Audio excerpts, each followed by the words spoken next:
And guys, what is going on for the third time tonight? This is the Club with the Man 1993 coming at you for my live review of this week's episode of NXT, the December 12th, 2018 edition of NXT, which we're still over about a month and a half away still from the next NXT takeover, which will be NXT Takeover Phoenix, taking place, of course, at Chase Field, I believe it is, or maybe somewhere different. I'm not sure where it's going to take place in Phoenix. But anyways, this is my live review from the December 12th episode of NXT tonight. That, of course, took place at Full Sail University. Overall, gotta say, it was a very good show. I really enjoyed it. We had some, matches with some lower talents. I felt, of course, we had some other story developing talents, such as with EC3 in the Undisputed Era. We had another person who was revealed, who was the second person who at a house show qualified for the NXT Women's Number One Contender. Women's Champion Number One Contenders Fatal 4-Way on the last NXT of the year, I believe it is. And we also had an actual qualifying match live here tonight. And we had a nice little surprise also in our main event tonight, which was very fun. And I enjoyed it, of course. And I want to make a statement, of course, at the end of it as why this person should be staying where he is. But, of course, we'll get into that later on. Let's get started with this live review of NXT. We open up with the Undisputed Era coming out to the ring. Of course, Bobby Fish getting ready for his match with EC3. Before we start, we had this really good promo with Adam Cole on the microphone saying, "We close the year in style because Bobby Fish will end the top 1% of morons." EC3 made the mistake in 2018 coming to NXT thinking he could elevate his career, but thanks to Bobby Fish and a steel chair, he found this is the Undisputed Era's world. He claims it wasn't a career year for them. It was the start of a decade of dominance, which I like saying, okay, we had a good start this year, but we're going to be even better next year. He promised that in 2019 that they will all be draped in championship gold, which is undisputed. EC3 came out and we had the match, which I thought was not a bad match at all. Of course, Bobby Fish did target the recent injured knee of EC3 as well throughout the match, which I thought was, again, smart, for them to do his usual smart psychology as well. This, gives, Bobby Fish some, singles action since, he's kind of the odd man out somewhat in the Undisputed Era because he was injured for a while. So there's 4 of them now. Adam Cole, of course, is the leader. Of course, I don't know if he's ever going to go after another North American Championship shot since he had to have the one-on-one rematch because he lost in the triple threat when Ricochet pinned Pete Dunne. But, of course, we'll see where it goes there. But, of course, I'm feeling that this is going to maybe set up a match with EC3 and Adam Cole at Takeover Phoenix, which I'm going to probably put that in my predictions. So it will be a pretty good match, I feel. EC3 though eventually does get a victory with just a roll-up victory. But after the match, the Undisputed Era came in and started beating down on EC3. But out came to save was Heavy Machinery, who recently, kind of made a statement, hey, we've been on a roll this year, so why can't we get a shot at the NXT tag titles pretty much? So I don't think it's going to lead to a pay-per-view match. I mean, I think it's more so doing this because, they're trying to sell the injuries from the War Raiders. And, I think also one of them was sick with that viral infection that apparently caused some people to miss these set of tapings I heard for NXT. So this is probably just giving Undisputed Era something else to do besides, of course, with EC3, but something else for them to do for the tag title scene until War Raiders return. We probably will have the War Raiders dethrone the Undisputed Era at Takeover Phoenix, as I'm going to predict right now. But we'll see what happens there. But just to get something else to do, we got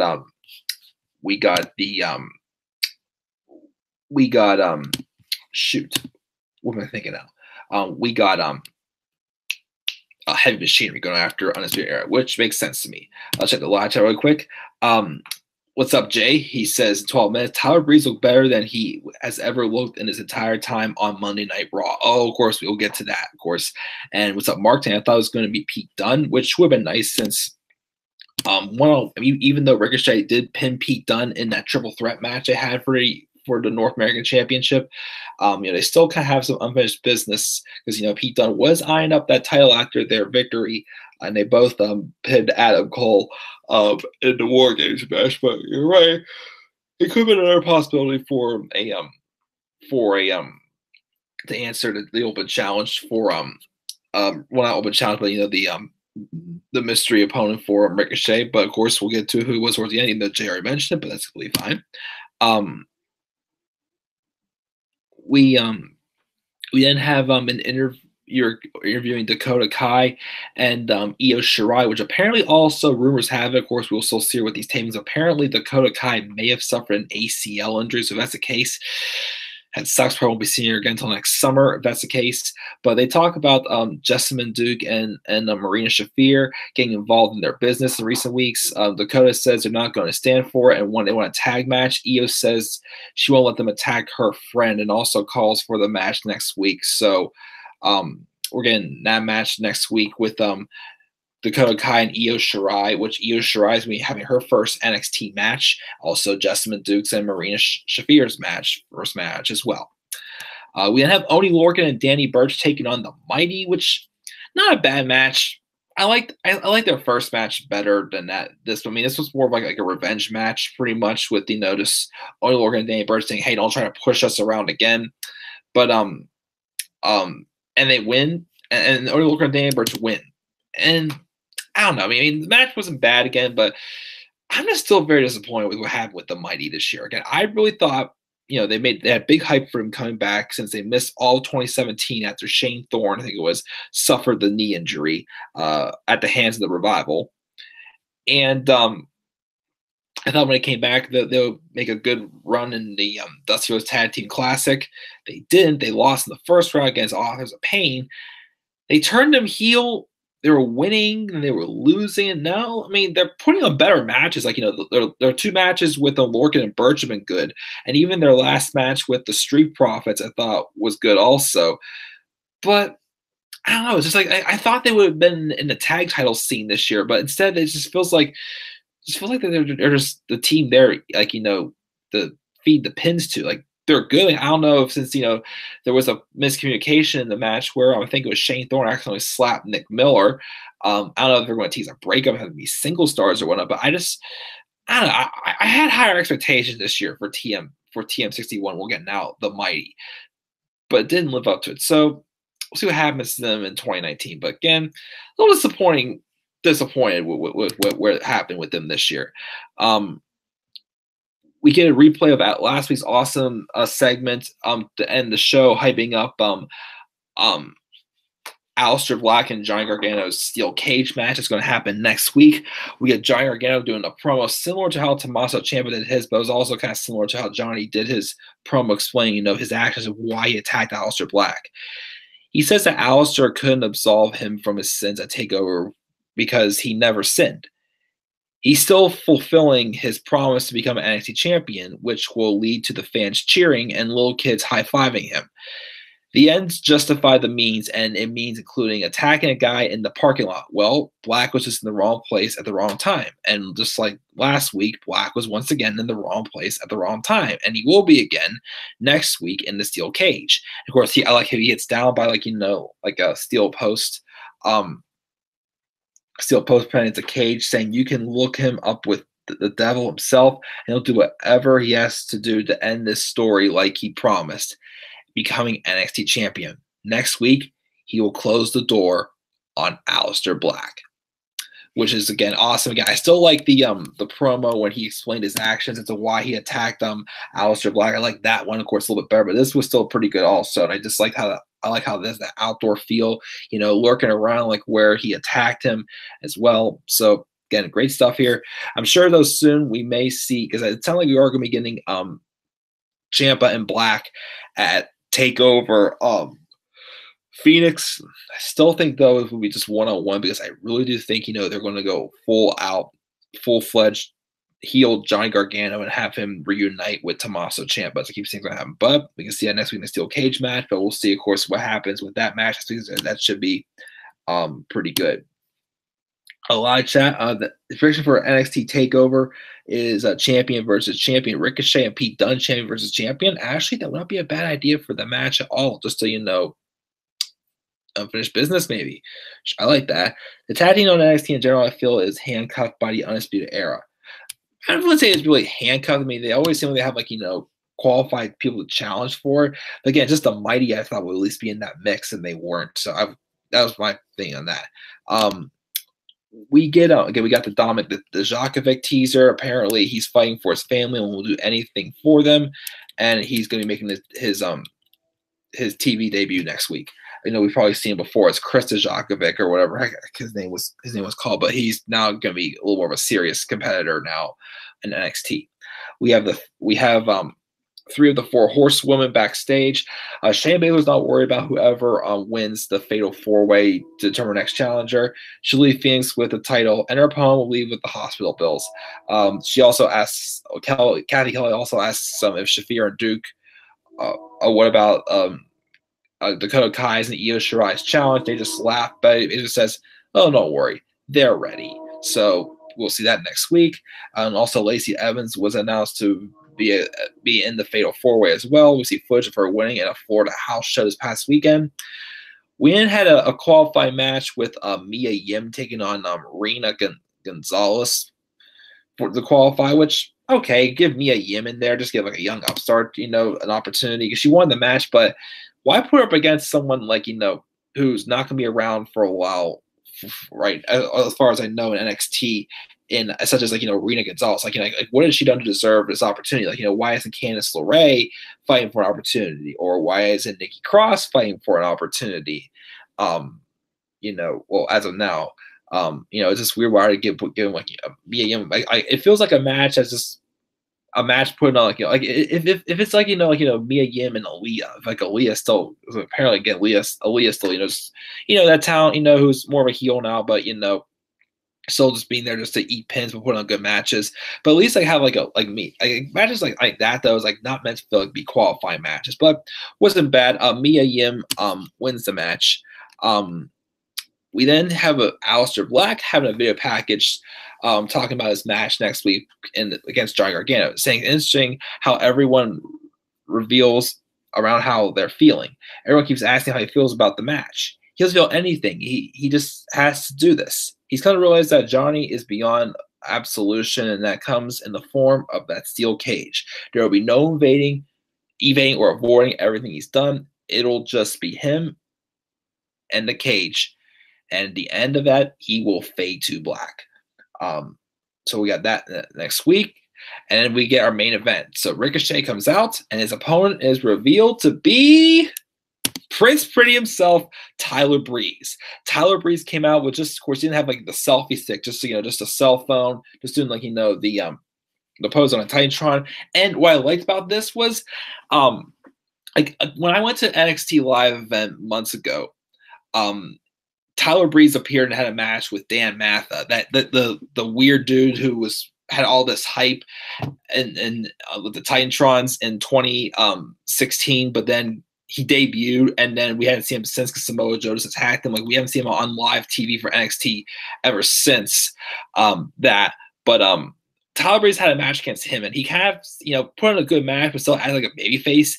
This match, despite the fact that Tyler Breeze is still a baby face, I like how they went all out and literally just had him just go full-fledged, Prince Pretty gimmick, his gorgeousness, or Tyler Breeze and whatnot that we got when he was in NXT before he went to the main roster. He went all out on that, which I thought was pretty cool. He didn't come out there and act hey, I'm loved here.